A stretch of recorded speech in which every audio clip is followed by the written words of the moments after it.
Почитувани, Аце Коцевски изгуби два последователни дуели и тоа директно од Велешани. Тој беше поразен еднаш во 2009 година и втор пат во 2013 година.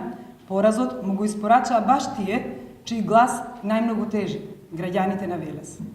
Велешани на дуел го поразија Аце Коцевски за неговото 15 годишно седење на високи функции во државата и не работење ништо во градот.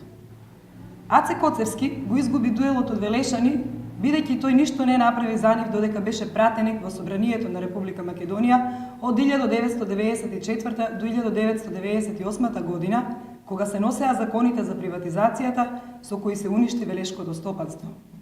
Велешани на дуел го поразија Аце Коцевски и затоа што тој го направи Велес град со најцен рекорд од 17.000 невработени лица во неговиот прв градоначалнички мандат.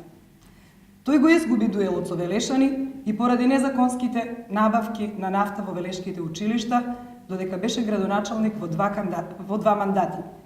Случај евидентиран во официјалните документи на државниот ревизор.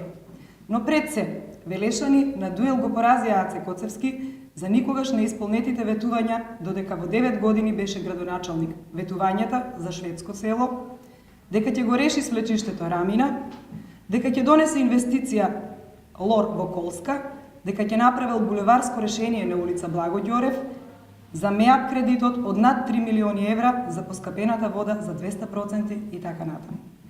Ете, тоа се најважните дуели на политичарите, а не оние во студијата под рефлектори на телевизии, кои се со мегафони на СДСМ на 15 октомври Велешани повторно ќе бидат победници и ќе ги поразат Аце Коцевски и СДСМ, нема бегање од дуелот на граѓаните на 15 октомври.